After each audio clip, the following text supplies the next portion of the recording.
Like so many of golf's great players born in the first half of the 20th century, Bob Toski began his career in golf as a caddy. He eventually became a wonderful player in his teens, and before he was 20 years old, he became a professional. He enjoyed great success on the tour in the 1950s. In 1954, he won the Baton Rouge Open, the Azalea Open, the Eastern Open, and George S. May's World Championship of Golf. He was the leading money winner on tour that year and was named by Golf Digest as the most improved professional on the PGA Tour. As successful as Bob was as a player, what he really wanted to do was teach. And not just the best players in the world, but the worst players in the world as well. When Toski was playing at 130 pounds, he was pound for pound the longest hitter in golf. And what he tries to teach his students is to simplify the golf swing, to impart its elements of feel and lightness and touch, things that he passed on to players like Tom Kite. Bob created the Golf Digest instructional schools in 1971, and since that time has been recognized as the father of modern golf instruction. Thanks to the advent of the senior tour, Bob occasionally will make an appearance just to let us know that he can still hit the ball as straight and as far as he teaches his students to do. He's one of golf's modern Renaissance men. He was a great player, an incredible teacher. He's a gifted author. He makes golf clubs, and he's influenced a generation of great teachers to carry on the work that he began. He's colorful, controversial, dynamic, brilliant, funny, and a man with a lifelong passion for the greatest game of them all.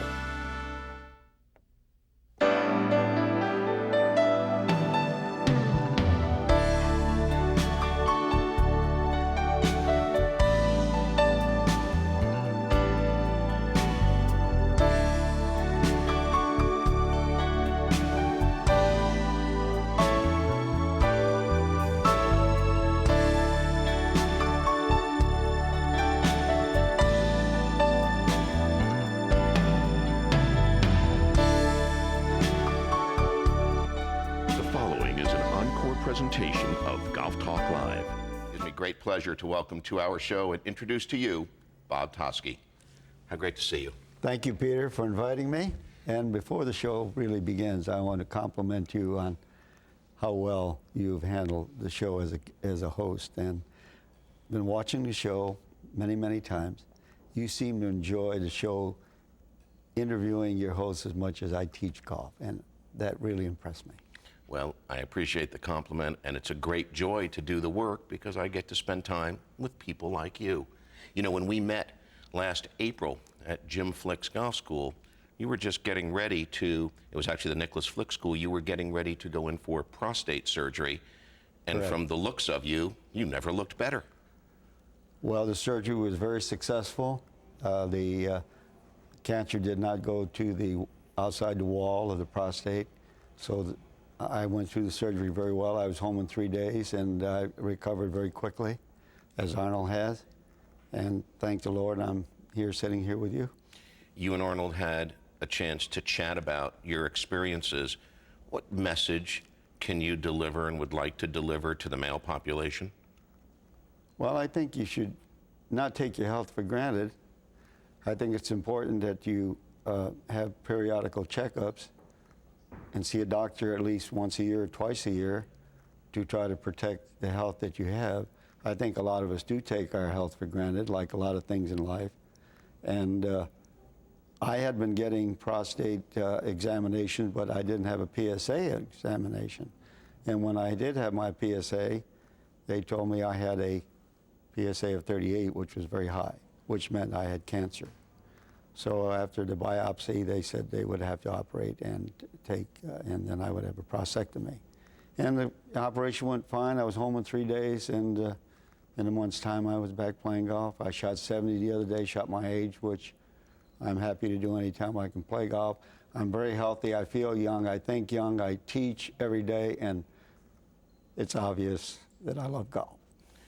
Your dad also loved the game, and and you were both lucky enough, as were your brothers and sisters, to have him live to a very wonderful, ripe old age. He was a unique and special guy. Your mom died when you were just a kid. I was 6 years of age. She died of childbirth. And your dad then had to assume both parenting roles, which I assume he did incredibly successfully.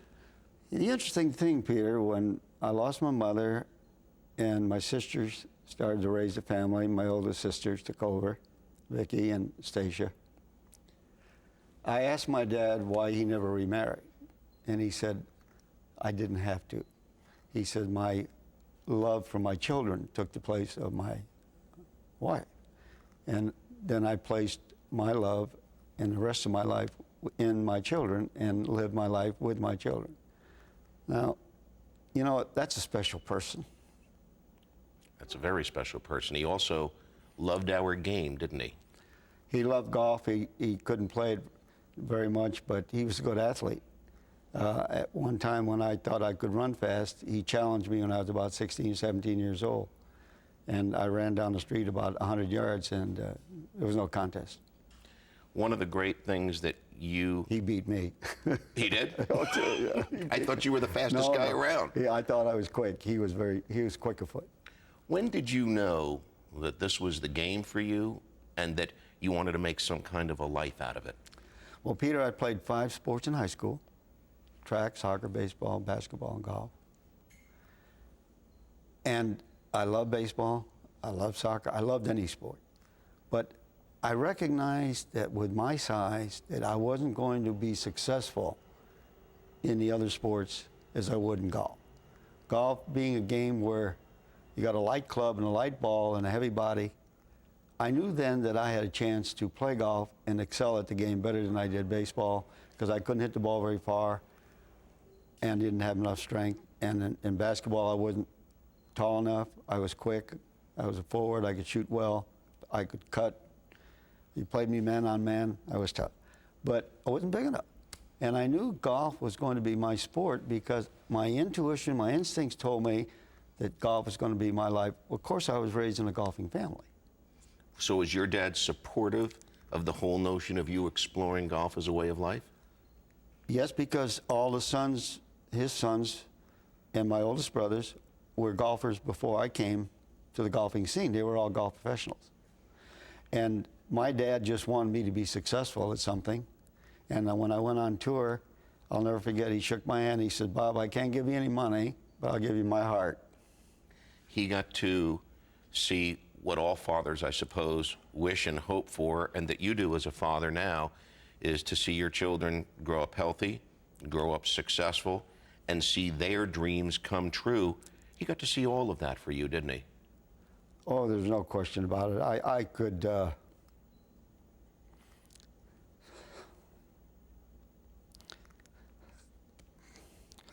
never replace my dad. No way. When he was such a wonderful person. When he passed away, you were just about 50 years old. Correct. You were with him on the day that he passed on.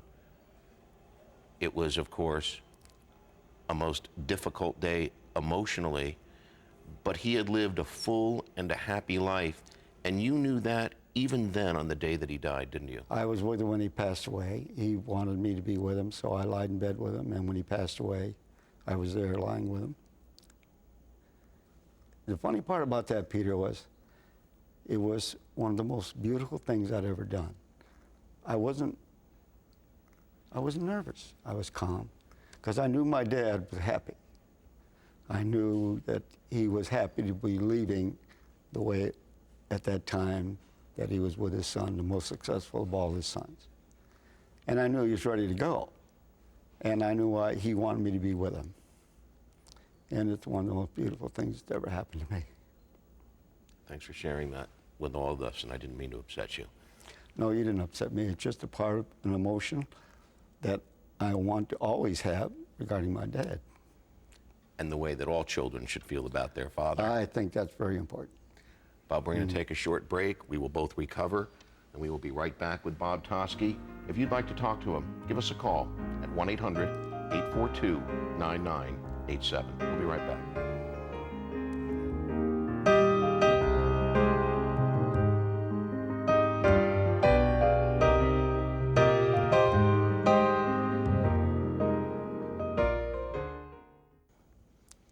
Welcome back to Golf Talk Live. We're with, of course, Bob Toski.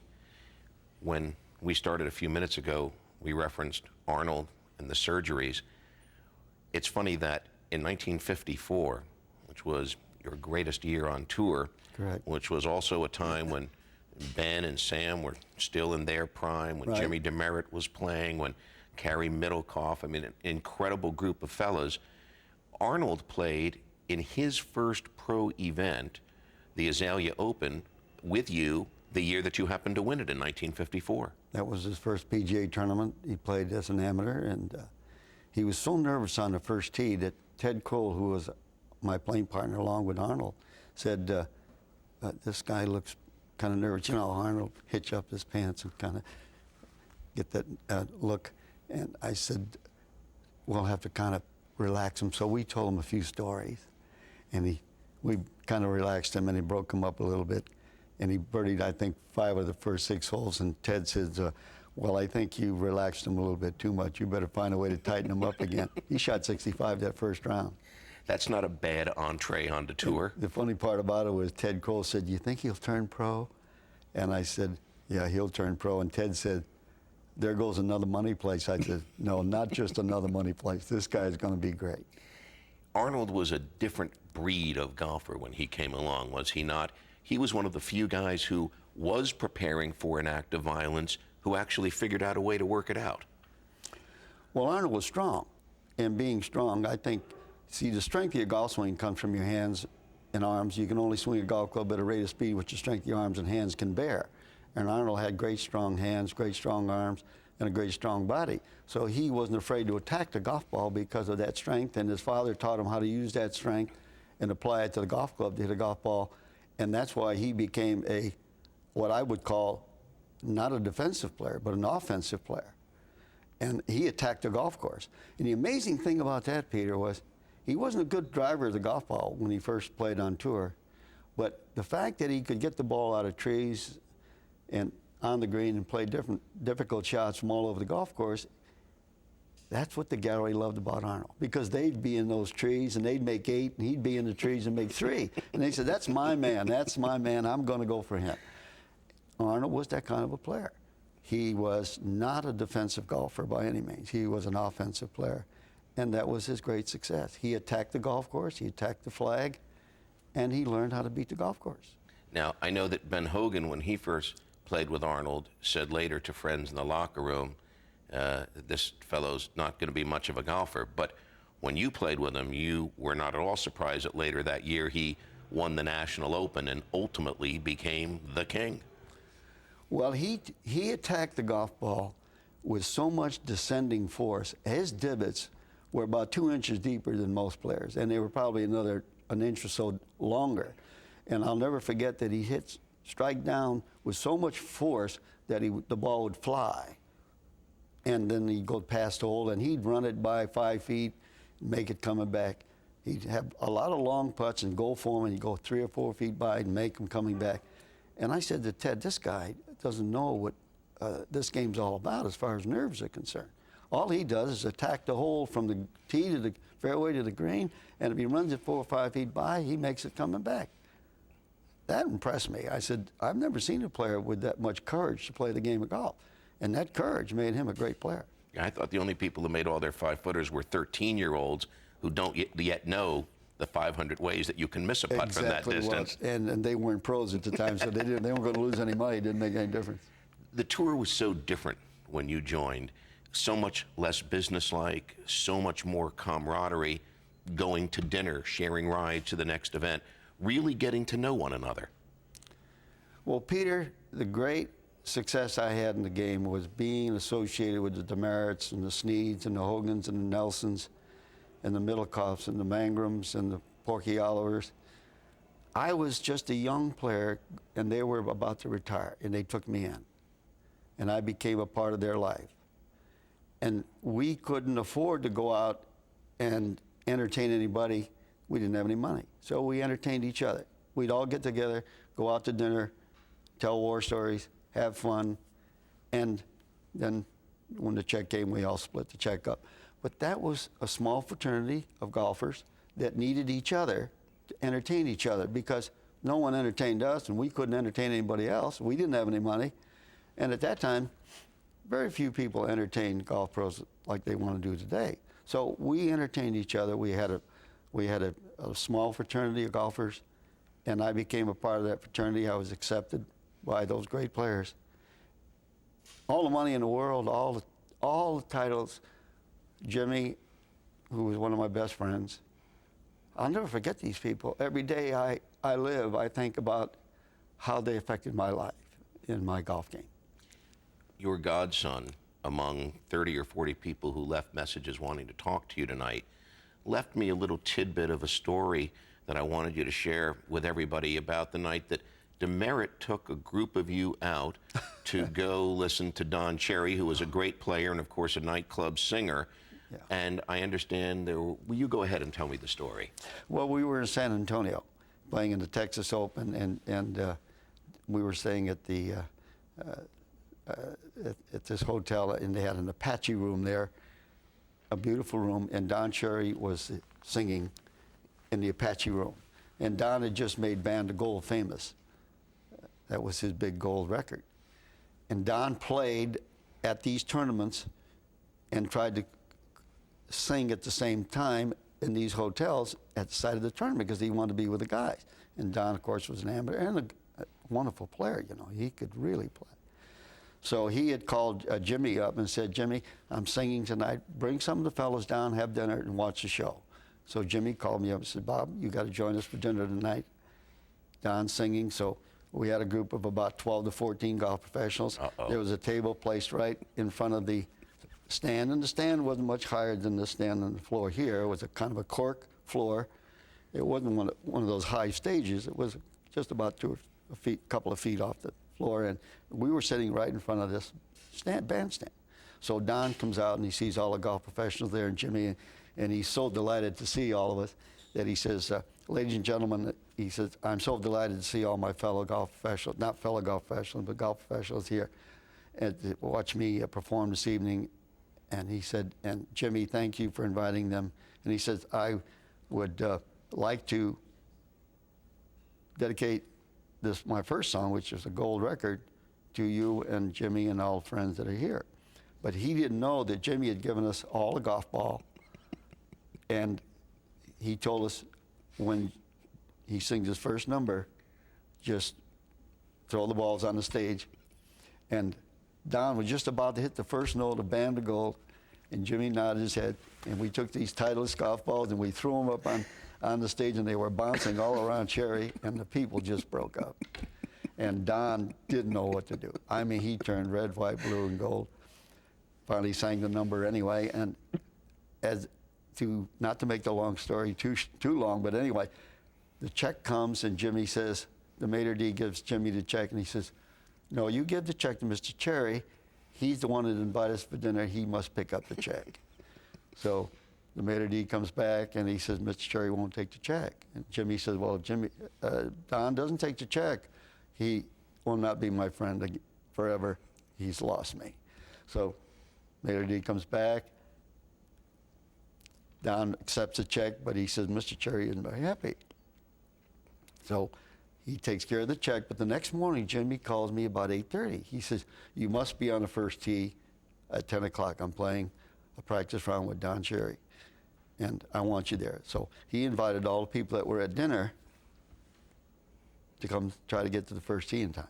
What he had done is collected the money for the dinner from us, and when he got on the first tee, he says, I'd like to, there were about 40, 50 people there watching them getting ready to tee off, and Jimmy says, I'd like to make a little announcement here. He says, you know, Don Cherry's been playing on a tour with these players, and he said he's not singing too well lately. He hasn't been playing too well lately, and he doesn't have a lot of money. So we took up a collection last night for Don Cherry at his dinner performance, and he said, Don, and he rolled out this water bills and handed them to Don. He says, Donnie, that'll probably keep you on tour for a few more weeks. And all he simply did was give him the money for the dinner that he had paid for. Of course, and he didn't speak to you guys. You want to sing a couple of lines of Band of Gold as we go to break? No, I've seen you in front of a microphone.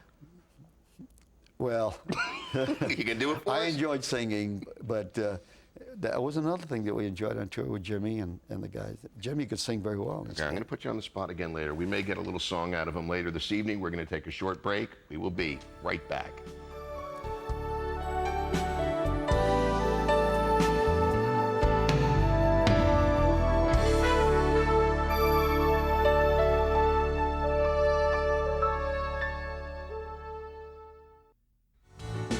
It was an era of simpler times and great players, like two-time U.S. Open champion Julius Burroughs. The underrated three-times Masters champion Jimmy DeMerit. The man with the perfect swing, slamming Sammy Snead. Ben Hogan, the perfectionist and Mr. Efficiency. Dr. Carrie Middlecoff, two times Open champion. Doug Ford played so fast they said he would play through his own group if he could. Arnold Palmer at Augusta National, his home. The great internationalist, the little man in black, Gary Player. The incredible Billy Casper. And Bob Toski, the 1954 leading money winner.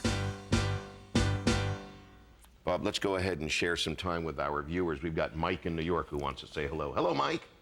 Hi, Peter. Thank you for a great show. Thank you. And Mr. Toski, it's an honor to talk to you. Thank you for all your work with the Golf Digest School. Thank you. I wanted to throw four names by you, and I'll hang up and listen to what you have to say about them. Have you run into the four names of Gardner Dickinson, the two Hebert brothers, and Tony Penna? And thanks a lot, Mel. Bye-bye. Well, Tony Penna was one of the great teachers that taught me a lot about the golf swing.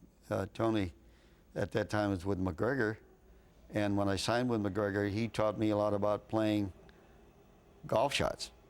He would say, well, anybody can hit a 7-iron into this hole. Let me see you hit a 5-iron or even a 4-iron. He says, and work it, see if you can work the ball. Tony was a shot maker, and he taught me shot making, not just one golf shot, but a lot of golf shots. And of course, the Hebert brothers, Lionel and Jay, were great friends of mine and wonderful people and great golfers. Lionel was a pretty good-looking, attractive man. All the women on the tour loved Jay. And Lionel was a great musician, great trumpet player. So, you know, we had a lot of talent on tour that a lot of people didn't realize. And of course, they were just beautiful people because they were from the Cajun country, and they were a lot of fun. I heard a great story about Tony Penna and you and Doug Ford, that when you and Doug had both signed with McGregor, and secretly you were playing the Titleist ball because the McGregor balls weren't up to the Titleist standards at that time, and that he ran out and saw you guys in a practice round. And go ahead and tell me the end of the story. Well, we were playing about, I think it's the 16th hole at St. Paul, and we used to drive off with the McGregor ball, but when we got on the second tee, we switched over to a Titleist because the McGregor ball wasn't very good at that time. So we had driven on the 16th hole, and I had driven over the crest of the hill, down below to the bottom, and Doug had driven to the top of the hill because I was longer off the tee than Doug. So here comes Tony Penna, unbeknownst to us, across the 17th fairway into the 16th fairway. Boy, he was dressed up with the tie and what an ensemble he had. And he walks up to where Doug Ford's ball is, and he looks at his ball, and he turns to Doug and he says, "You're fired." He says, "You're fired." He says, "Where's Toski's ball?" Doug said, "That's him down at the bottom of the hill." He said, "Now I know he's playing a McGregor ball. Look at how much further he hit that McGregor ball than you did that Titleist." We walked down the hill, and Doug is breaking up. I'm telling you, he was breaking up so hard inside that when Tony saw that I was playing a Titleist, he must have walked around the ball 2 or 3 times and looked at it, and then he looked at me and he says, "You're fired too." Well, by that time, it got to be hilarious, And I shanked my second shot. I couldn't concentrate over the ball. And Tony said, well, that's good enough for you. You deserve that. And he walked off. We finally got into the clubhouse, and he met us in there an hour and a half later and lectured us for a good 2 hours and then reinstated us. Okay, well, that's not so bad. That's a quick firing and reinstatement. Yes. You know, our previous caller, Mike, had asked you also about Gardner Dickinson, who wasn't so different in size than you were. Did you fellas share information on the best way to strike shots given your physical limitation? Well, Gardner and I had the same philosophy about golf. Our philosophies are pretty much the same. Gardner was, a lot of people don't know this, but Gardner had an IQ that was much greater than most golf professionals. He had one of the highest IQs in LSU. And he knew a lot about the golf swing, and he knew a lot about a lot of things. And he like I, was very strong about his convictions about the golf swing and the game of golf and the way it was played. And he had a little different type of golf swing than I had. It was a lot more flaily, and it was shallower, and he hit the ball lower than I did. And Gardner always had a problem with the putter.